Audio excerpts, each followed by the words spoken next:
I am Savvy Mike, and this is Savvy Reviews. And well, this is my official movie review for the movie that came out previous weekend during the Snowmageddon release that was going on around the Texas, Memphis, and everywhere else up there. This is the newest movie to come out. It was called Mercy, starring Chris Pratt, Rebecca Ferguson, Callie Ree.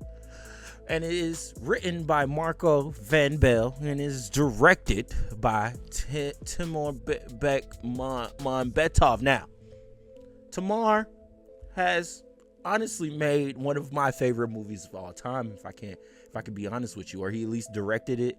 It was an adaptation of a graphic novel, and it's called Wanted. Yes, I love that movie. 5 out of 5 stars from me. That movie's amazing. I love Wanted. And I did not know this was directed by him until today. Until today, I found that out today. I didn't find it out in this moment. I found it out a few hours ago. I was like, he did Wanted because if you don't know, he's making the rounds, doing interviews and saying, hey, if this movie performs well, you're getting a Wanted too. Now, this movie made $11 million at the box office. While it was the number one movie at the box office, it only made $11 million. And I don't think this budget was that big. I'd say it looked like about $80 million was on the screen. Seeing the fact that I know Chris Pratt and Rebecca Ferguson asked for about 10, because that's what I need to do a movie like this, if I'm being honest with you. And all they had to do was stand around and sit down. So, hey, an easy little buck there.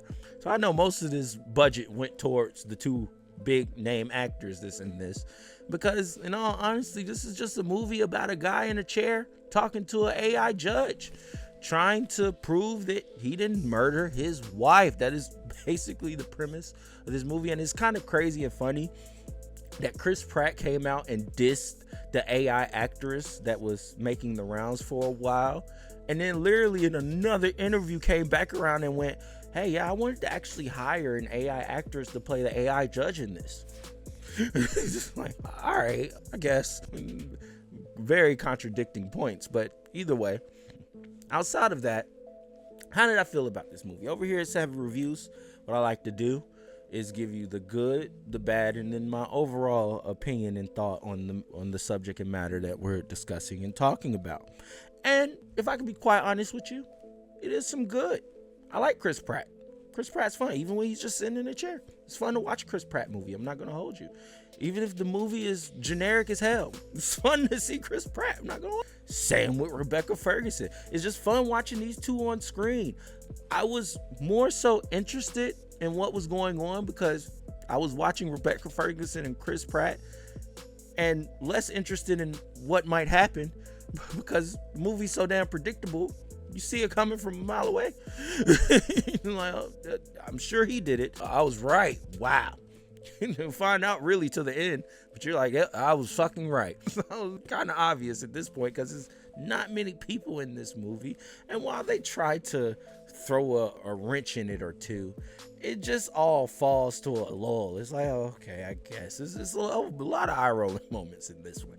So outside of the positive being Chris Pratt and Rebecca Ferguson and watching them, at least I was interested enough in the whole Minority Report feel of it and the basic premise of it all. I guess it was interesting enough that I wasn't bored out of my mind. You know, I was more so mad at everything that was going on and just asking myself questions as to like, when is this nigga gonna get out of this chair? It never does.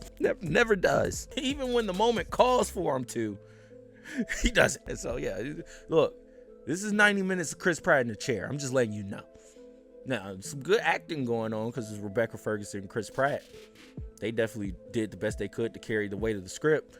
But outside of that, you know, there's not much to say about the directing because it's not much he did really. You know, you could tell he also did movies like Profile, and he was a producer on War of the Worlds, and he did another movie that's kind of in the same vein of everything basically happening through a computer screen or a phone screen or Google or a file or this or that. It's no real movement, you know. It's just everything happening in one spot in place and we're just there. That's about it. About it. And honestly, this guy can clearly direct. If I love Wanted, Wanted is an amazingly directed movie, and so he showed up to work for that. Here he just took the Jeff Bezos money and ran. I'm not gonna lie. Sorry, Timur, but that's how I felt. I know I'm in the bad, but yeah, a lot of eye rolling moments with this one. Like I said, while the premise is interesting, it basically gets to a point where they don't really do nothing interesting with it. It's just like they do what you expect for them to do. Oh, you got 90 minutes to present why you didn't do what we're claiming you did, and we already presume you're guilty. And once this timer runs out, you die. So prove that you didn't do it. So he proved, try to look, okay, do whatever I can. I didn't do it. Look, that's how he felt in the moment. And while I really don't care about this movie, so I don't care spoiling, I'm just gonna keep it to myself. Because honestly, if you have any interest in watching this, even by seeing the clips and the trailers of it all, it's still like, I like Chris Pratt. Here's my advice. Don't go to the theater. Just wait till it's on Amazon. Just wait. This is one of those movies that honestly should have just been released on streaming. Like, Amazon has the streaming network. They could have put this on there too. You put Playdate on there. I'm glad y'all didn't put Playdate in theaters. Thank God for that. But this wasn't a real cinematic experience, to be honest. Like, this isn't like they filmed it for IMAX. It's 3D as well. I saw that in like me picking the showtime, and I'm like, why would I watch this movie in 3D? He's literally in a chair the whole time. I guess you could say, well, how the screens move and how he could pop out and all. Okay. And trust me, this 3D is, bruh, ever since I watched Spy Kids 3D, there's never been a better 3D movie than that.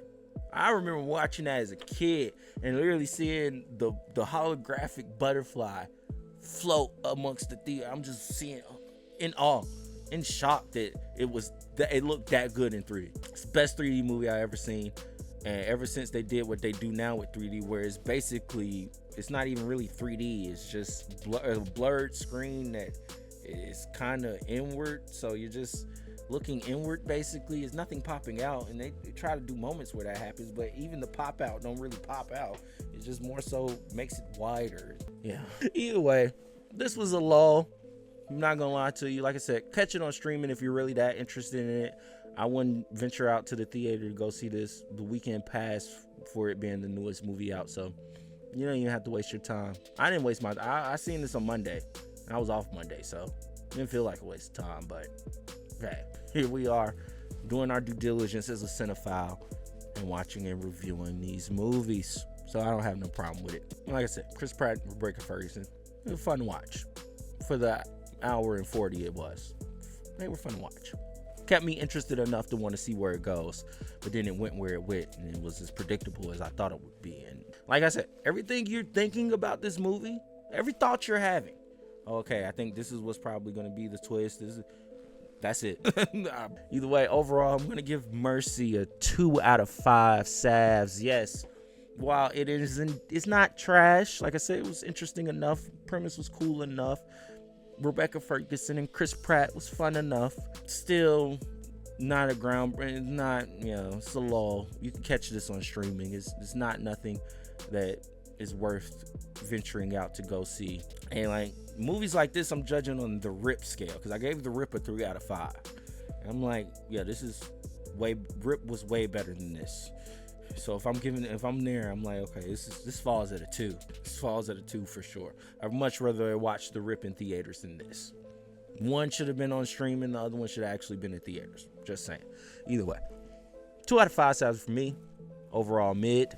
Let me know what you think in the comments below. As always, I'm Savvy Mike, and this is Savvy Reviews. Peace.